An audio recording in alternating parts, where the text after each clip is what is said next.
Chapter 17. The Man with Two Faces. It was Quirrell. You, gasped Harry. Quirrell smiled. His face wasn't twitching at all. Me, he said calmly. I wondered whether I'd be meeting you here, Potter. But I thought Snape. Severus? Quirrell laughed, and it wasn't his usual quivering treble. Heavy but cold and sharp. Yes, Severus does seem the type, doesn't he? So useful to have him swooping around like an overgrown bat next to him. Who would suspect poor stuttering Professor Quirrell? Harry couldn't take it in. This couldn't be true. It couldn't. But Snape tried to kill me. No, no, no. I tried to kill you. Your friend, Miss Granger, accidentally knocked me over as she rushed to set fire to Snape at that Quidditch match. She broke my eye contact with you. Another few seconds and I'd have got you off that broom. I'd have managed it before then if Snape hadn't been muttering a counter curse trying to save you. Snape was trying to save me? Of course, said Quirrell coolly. Why do you think he wanted to referee your next match? He was trying to make sure I didn't do it again. Funny, really. He needn't have bothered. I couldn't do anything with Dumbledore watching. All the other teachers thought Snape was trying to stop Gryffindor winning.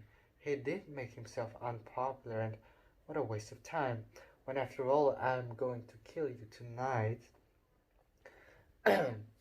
Quirrell snapped his fingers. Ropes sprang out of thin air and wrapped themselves tightly around Harry. You're too nosy to live, Potter, scurrying around the school at Halloween like that. For all I knew, you'd seen me coming to look at what was guarding the stone. You let the troll in? Certainly.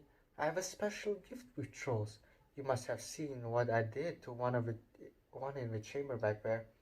Unfortunately, while everyone else was running around looking for it, Snape, who already suspected me, went straight to the third floor to head me off. And not only did my troll fail to beat you to death, the three-headed dog didn't even manage to bite Snape's leg off properly. Now wait quietly, Potter. I need to examine this interesting mirror. It was only then that Harry realized what was standing behind Quirrell. It was the mirror of a rise. This mirror is the key to finding the stone, Quirrell murmured, tapping his way around the frame. Trust Dumbledore to come up with something like this, but he's in London. I'll be far away by the time he gets back. All Harry could think of doing was to keep Quirrell talking and stop him concentrating on the mirror. I saw you and Snape in the forest, he blurted out. Yes, said Quirrell idly, walking around the mirror to look at the back. He was on to me by that time, trying to find out how far I'd got. He suspected me all along, tried to frighten me, as though he could when I had Lord Voldemort on my side. Quirrell came back out from behind the mirror and stared hungrily into it. I see the stone. I'm presenting it to my master. But where is it? Harry struggled against the ropes binding it, but they didn't give. He had to keep Quirrell from giving his whole attention to the mirror. But Snape always seemed to hate me so much. Oh, he does, said Quirrell casually. Heavens, yes. He was at Hogwarts with your father, didn't you know? They loathed each other, but he never wanted you dead. But I heard you a few days ago sobbing. I thought Snape was threatening you. For the first time, a spasm of fear flitted across Quirrell's face. Sometimes, he said, I find it hard to follow my master's instructions. He is a great wizard, and I am very weak. You mean he was there in the classroom with you? Harry gasped. He's with me whenever I go, said Quirrell quietly. I met him when I traveled around the world. A foolish young man I was then, full of ridiculous ideas about good and evil. Lord Voldemort showed me how wrong I was. There is no good and evil, there is only power, and those too weak and to seek it. Since then I have served him faithfully, Although I have let him down many times, he has had to be very hard on me. Quirrell shivered suddenly. He does not forgive mistakes easily. When I failed to steal the stones from Gringotts, he was almost displeased. He punished me, decided he would have to keep a closer watch on me. Quirrell's voice tailed away. Harry was remembering his trip to die in an alley. How could he have been so stupid? He'd seen Quirrell there that very day, shaking hands with him in the leaky cauldron. Quirrell cursed under his breath. I don't understand. Is this stone inside the mirror? Should I break it? Harry's mind was racing. What I want more than anything else in the world, at the moment, he thought, is to find the stone before Quirrell does. So if I look in the mirror, I should see myself finding it, which means I'll see where it's hidden. But how can I look without Quirrell realizing what I'm up to? He tried to edge to the left, to get in front of the glass without Quirrell noticing, but the ropes around his ankles were too tight. He tripped and fell over. Quirrell ignored him. He was still talking to himself. What does this mirror do? How does it work? Help me, master. And to Harry's horror, a voice would answer, and the voice seemed to come from Quirrell himself. Use the boy. Use the boy. Quirrell rounded on Harry. Yes, Potter. Come here. He clapped his hand once, and the ropes binding Harry fell off. Harry got slowly to his feet. Come here, Quirrell repeated. Look in the mirror and tell me what you see. Harry walked towards him. I must lie, he thought desperately. I must look and lie about what I see, that's all. Quirrell moved close behind him. Harry breathed in the funny smell that seemed to come from Quirrell's turban. He closed his eyes, stepped in front of the mirror, and opened them again. He saw his reflection, pale and scared looking at first, but a moment later the reflection smiled at him. It put its hand into its pocket and pulled out a blood-red stone. It winked and put the stone back in its pocket, and as it did so, Harry felt something heavy drop into his real pocket. Somehow, incredibly, he'd got the stone. Well, said Quirrell impatiently, what did you see? Harry screwed up his courage. I see myself shaking hands with Dumbledore, he invented. I have won the house cup for Gryffindor. Quirrell cursed again. Get out of the way, he said. As Harry moved aside, he felt the Philosopher's Stone against his leg. Dare he make a break for it? But he hadn't walked 5 paces before a high voice spoke, though Quirrell was moving his lips. He lies. He lies. Potter, come back here, Quirrell shouted. Tell me the truth. What do you see? The high voice spoke again. Let me speak to him, face to face. Master, you are not strong enough. I have strength enough for this. Harry felt as if Devil's Snare was rooting him to the spot. He couldn't move a muscle, petrified. He watched as Quirrell reached up and began to unwrap his turban. What was going on? The turban fell away. Quirrell's head looked strangely small without it. Then he turned slowly on the spot.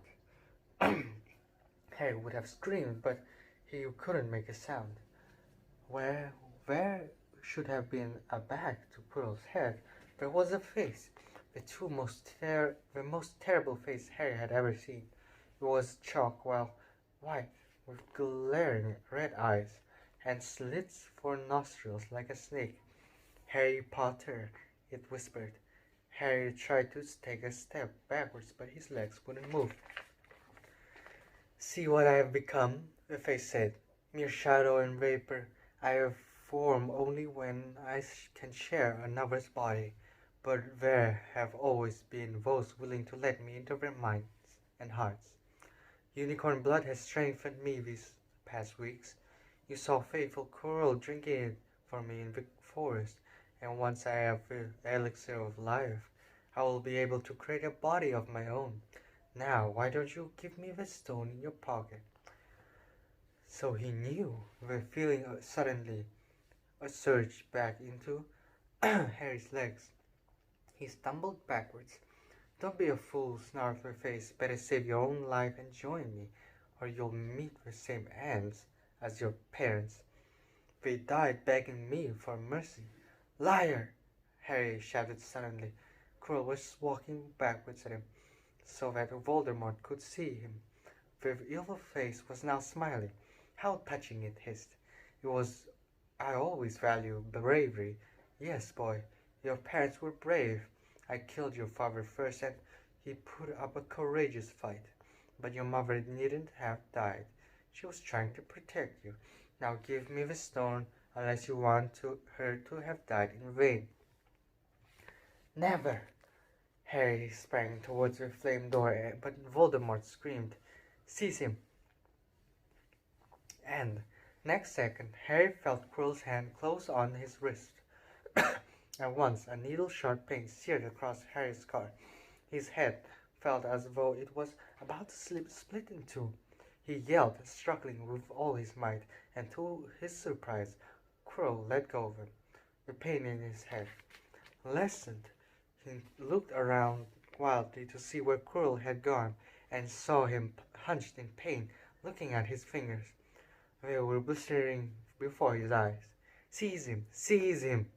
shrieked Voldemort again, and Quirrell lunged, knocking Harry clean off his feet, landing on the top of him, both hands around Harry's neck. Harry's scar was almost blinding him with pain, yet he could see Quirrell howling in agony. "Master, I cannot hold him! My hands, my hands!" And Quirrell, though pinning Harry to the ground with his knees, let go of his neck and stared, bewildered, at his own palms. Harry could see they looked burnt, raw, red, and shiny. "Then kill him, fool, and be done!" screeched Voldemort. Quirrell raised his hand to perform a deadly curse, but Harry, by instinct, reached up and grabbed Quirrell's face. "Arr!" Quirrell rolled off him, his face blistering too, and then Harry knew. Quirrell couldn't touch his bare skin, not without suffering terrible pain. His only chance was to keep hold of Quirrell, keep him in enough pain to stop him doing a curse. Harry jumped to his feet, caught Quirrell by the arm, and hung on as tight as he could. Quirrell screamed and tried to throw Harry off. The pain in Harry's head was building. He couldn't see. He could only hear Quirrell's terrible shrieks and Voldemort's yells of "Kill him! Kill him!" and the other voices, maybe in Harry's own head, crying, "Harry! Harry!" He felt Quirrell's arm wrenched from his grasp. He knew all was lost and fell into blackness, down, down, down. Something gold was glinting just above him. The snitch! He tried to catch it, but his arms were too heavy. He blinked. It wasn't the snitch at all. It was a pair of glasses. How strange. He blinked again. His smiling face was Albus Dumbledore, swam into view above him. "Good afternoon, Harry," said Dumbledore. Harry stared at him. Then he remembered. "Sir, the stone! It was Quirrell! He's got the stone, sir! Quick! Calm yourself, dear boy. You are a little behind the times," said Dumbledore. "Quirrell does not have a stone." "Then who does, sir?" Harry, please relax, or Madame Pomfrey will have me thrown out." Harry swallowed and looked around him. He realized he must be in the hospital wing. He was lying in a bed with white lighted sheets, and next to him was a table piled high with what looked like half the sweet shop. "Tokens from your friends and admirers," said Dumbledore, beaming. "What happened down in the dungeons between you and Professor Quirrell is a complete secret, so naturally the whole school knows. I believe your friends, Mr. Fred and George Weasley, were responsible for trying to send you a laboratory seat. No doubt they thought it would amuse you. Madame Pomfrey, however, felt it might not be very hygienic and confiscated it. How long have I been here?" 3 days. Mr. Ronald Weasley and Miss Granger will be most relieved you have come around. They have been extremely worried. But, sir, the stone, I see you are not to be distracted. Very well, the stone. Professor Quirrell did not manage to take it from you. I arrived in time to prevent that, although you were doing very well on your own, I must say. You got there? You got Hermione's owl? We must have crossed in midair. No sooner had I reached London when it became clear to me that the place I should be was the one I had just left. I arrived just in time to pull Quirrell off you. It was you! I feared I might be too late. You nearly were. I couldn't have kept him off the stone much longer. Not the stone, boy. You. The effort involved nearly killed you. For one terrible moment there, I was afraid it had. As for the stone, it has been destroyed. Destroyed? Said Harry blankly. But your friend, Nicholas Flamel. Oh, you know about Nicholas, said Dumbledore, sounding quite delighted. You did do the thing, probably, didn't you?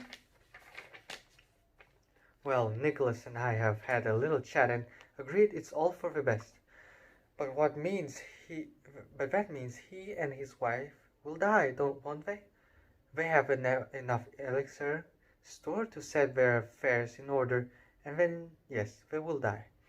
Dumbledore smiled at the look of amazement on Harry's face. To one as young as you, I'm sure it seems incredible, but to Nicholas and Perenelle, it really is like going to bed after a very, very long day. After all, to the well-organized mind, death is the next great adventure. You know, the stone was really not such a wonderful thing. As much money and life as you could want. There were two things most humans beings would choose above all. The trouble is, humans do have a knack of choosing precisely those things which are worst for them. Harry lay there, lost for words. Dumbledore hummed a little and smiled at the ceiling. Sir, said Harry, I've been thinking, sir, even if the stone's gone, you know who. Call him Voldemort, Harry. Always use the proper name for things. Fear of a name increases fear of the thing itself. Yes, sir. Well, Voldemort's going to try other ways of coming back, isn't he? He hasn't gone, has he? No, Harry, he has not. He is still out there somewhere, perhaps looking for another body to share. Not being truly alive, he cannot be killed. He left Quirrell to die. He knows just as little mercy to his followers as his enemies. Nevertheless, Harry, while you may only have delayed his return to power, it will merely take someone else who is prepared to fight what seems a losing battle next time. And if he is delayed again and again, why, he may never return to power. Harry nodded but stopped quickly, because it made his head hurt. Then he said, Sir, there are some other things I'd like to know, if you can tell me. Things I want to know the truth about. The truth? Dumbledore sighed. It is a beautiful and terrible thing, and should therefore be treated with great caution. However, I shall answer your questions unless I have a very good reason not to, in which case I beg you'll forgive me. I shall not, of course, lie. Well, Voldemort said that he only killed my mother because she tried to stop him killing me. But why would he want to kill me in the first place? Dumbledore sighed very deeply this time. Alas, the first thing you ask me I cannot tell you. Not today, not now, you will know one day. But it from your mind for now, Harry. When you are older, I know you hate to hear this. When you are ready, you will know. And Harry knew it would be no good to argue. But why couldn't Quirrell touch me? Your mother died to save you. Yet there is one thing Voldemort cannot understand. It is love. He didn't realize that love as powerful as your mother's for you leaves its own mark. Not a scar, no visible sign. To have been loved so deeply, even though the person who loved us is gone, will give us some protection forever. It is in your very skin. Quirrell, full of hatred and greed and ambition, sharing his soul with Voldemort, could not touch you for this reason. It was agony to touch a person marked with something so good. Dumbledore now became very interested in a bird out on the window sill, which gave Harry time to dry his eyes on the sheet. When he had found his voice again, Harry said, Have the Invisibility Club. Do you know who sent it to me? Ah, your father happened to leave it in my possession, and I thought you might like it. Dumbledore's eyes twinkled. Useful things. Your father used it mainly for sneaking off to the kitchen to steal food when he was here. And there's something else. Fire away. Quirrell said Snape. Professor Snape, Harry. Yes, him. Quirrell said he hates me because he hated my father. Is that true? Well, they did rather detest each other, not unlike yourself and Mr. Malfoy. And then your father did something Snape could never forgive. What? He saved his life. What? Said Harry. Yes, said Dumbledore dreamily. Funnily, the way people's minds work, isn't it? Professor Snape couldn't bear being in your father's debt. I do believe he worked so hard to protect you this year because he felt that would make him and your father quits. Then he could go back to hating your father's memory in peace. Harry tried to understand this, but it made his head pound, so he stopped. And sir, there's one more thing. Just the one. How did I get the stone out of the mirror? Ah, now I'm glad you asked me that. It was one of my more brilliant ideas. And between you and me, that's saying something. You see, only one who wanted to find the stone finds it, but not use it, would be able to get it, otherwise they'd just see themselves making gold or drinking elixir of life. My brain surprises me, even me sometimes. Even enough questions. Now, enough questions. I suggest you make a start on these sweets. Ah, Bertie bought every flavor beans. I was unfortunate enough in my youth to come across a vomit-flavored one, and since then I'm afraid I've forever lost my liking for them. But I think I'll be safe with a nice toffee, don't you? He smiled and popped the golden brown bean into his mouth. Then he choked and said, Alas, earwax! Madame Pomfrey, the matron, was a nice woman, but very strict. Just 5 minutes, Harry pleaded. Absolutely not. You let Professor Dumbledore in. Well, of course, that was a headmaster, quite different. You need rest. I am resting. Look, lying down and everything. Oh, go on, Madame Pomfrey.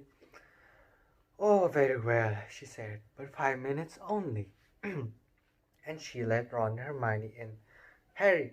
Hermione looked ready to fling her arms around him again, but Harry was glad she held herself in as his head was still very sore.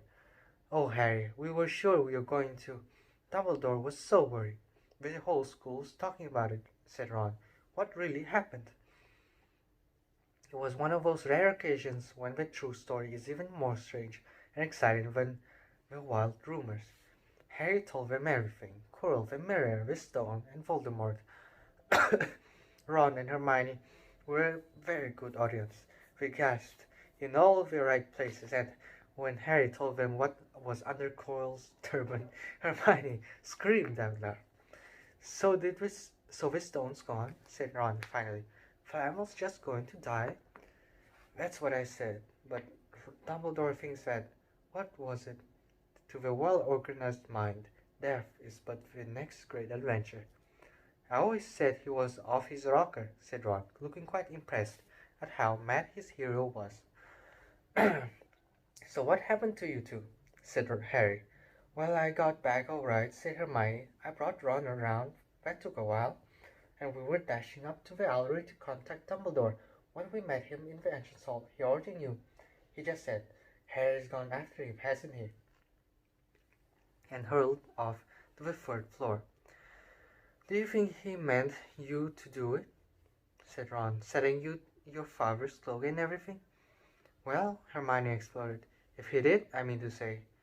That's terrible. You could have been killed. No, it isn't, said Harry thoughtfully. He's a funny man, Dumbledore. I think he sort of wanted me to give me a chance. I think he knows more or less everything that goes on here. You know, I reckon he had a pretty good idea we were going to try, and instead of stopping us, He just taught us enough to help. I don't think it was an accident.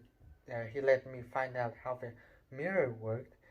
It's almost like he thought I had the right to face Voldemort if I could. Yeah, Dumbledore's barking, all right, said Ron proudly. Listen, you've got to be up for the end of year feast tomorrow. The points are all in, and Slytherin won, of course.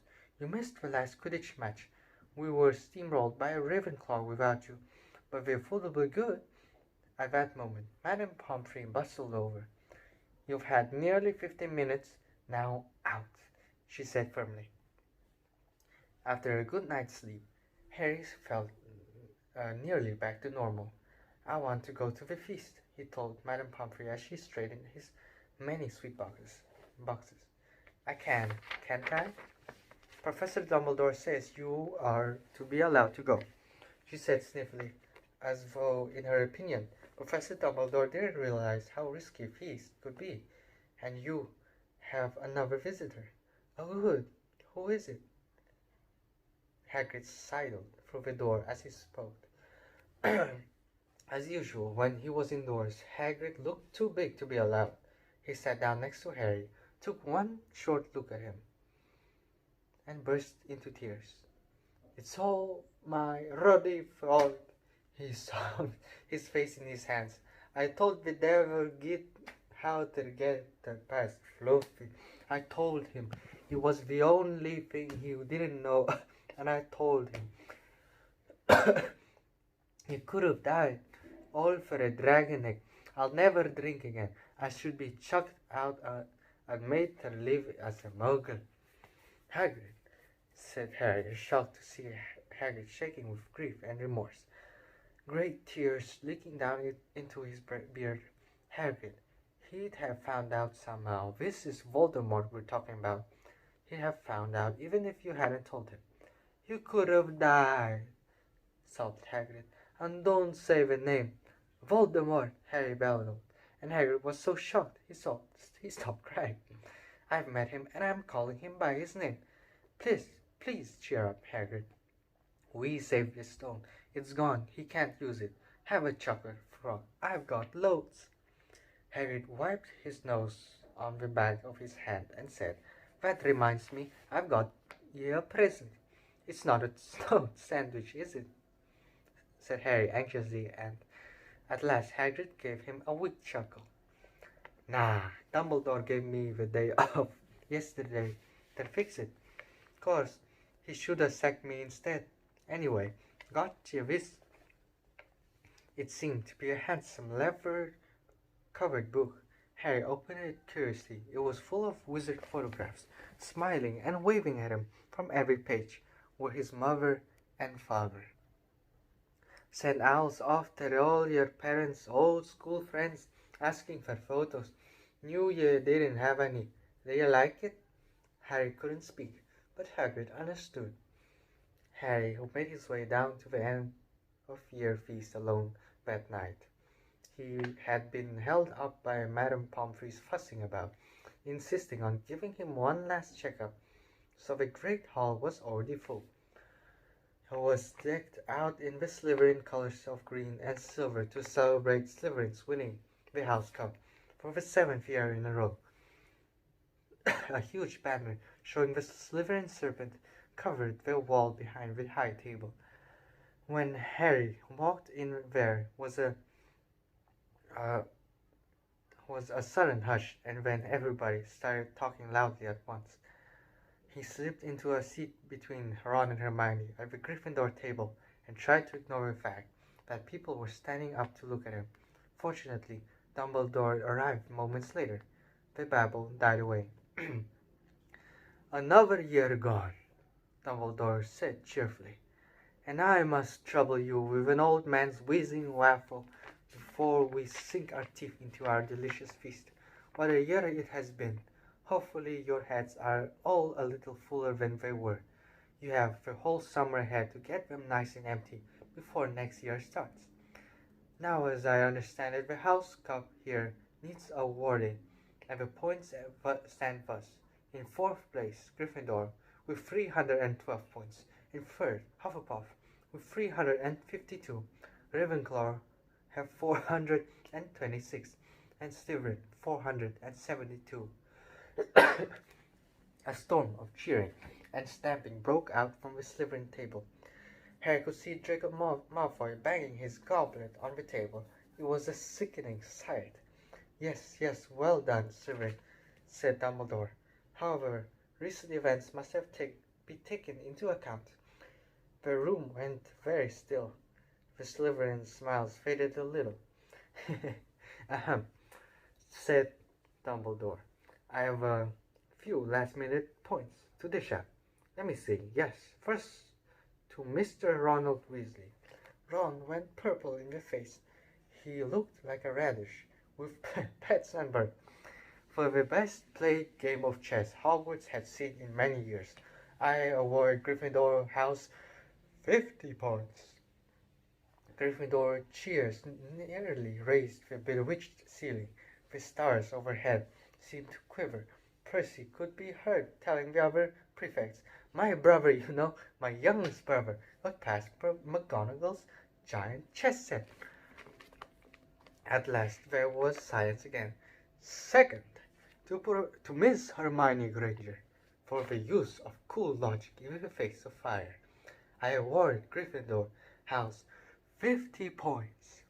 Hermione buried her face in her arms. Harry strongly suspected she had burst into tears. Gryffindors up and down the table were beside themselves.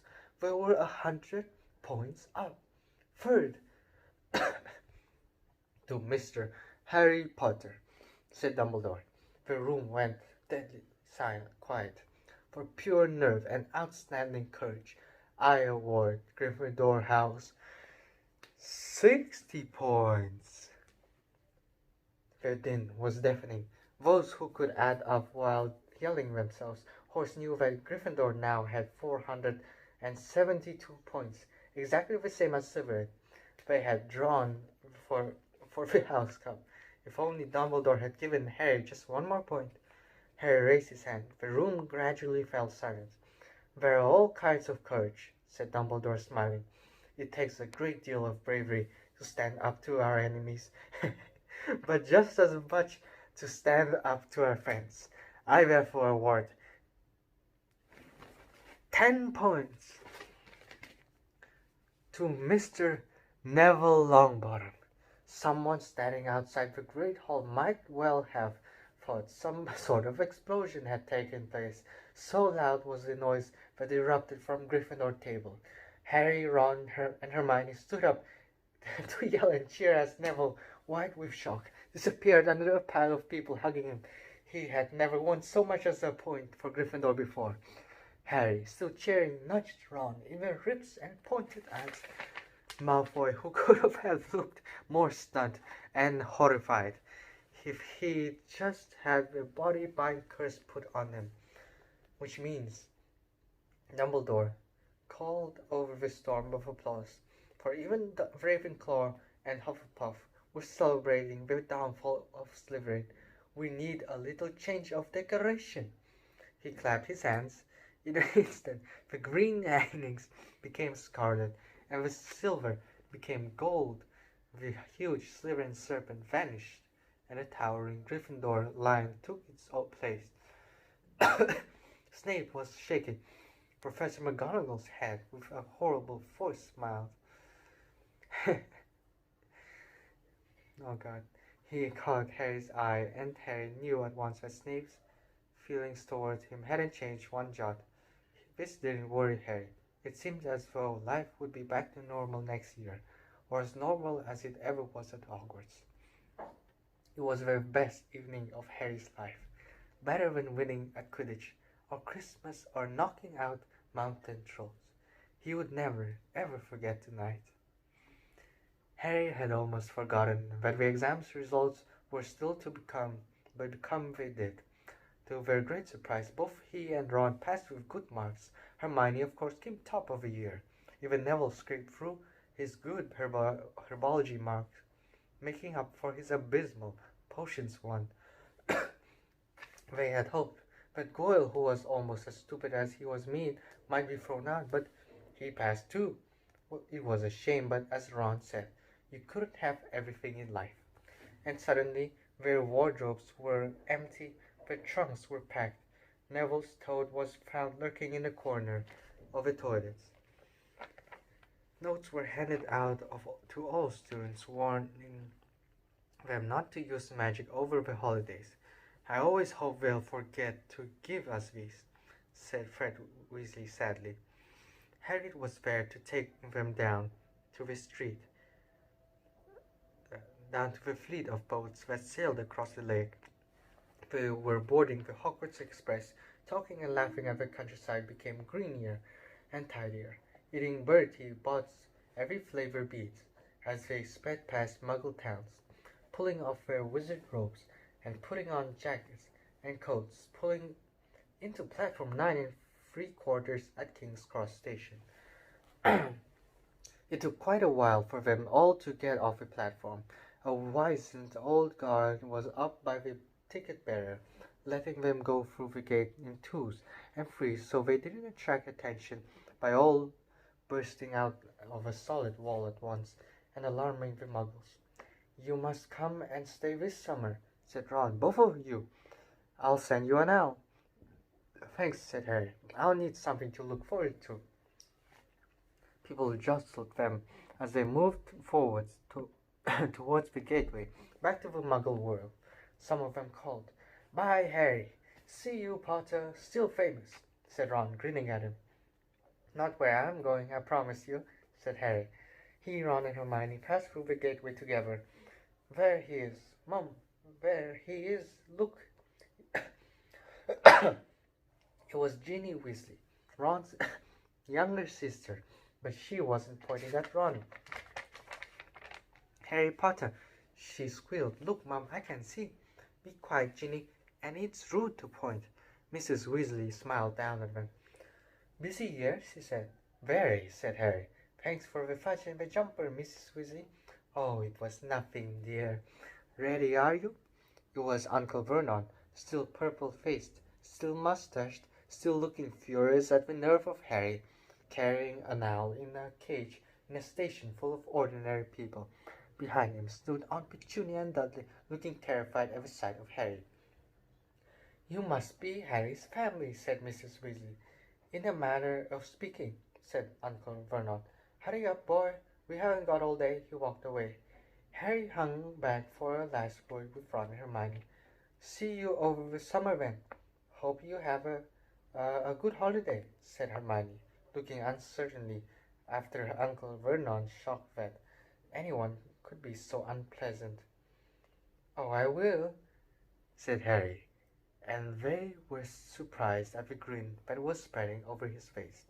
"They don't know we're not allowed to use magic at home.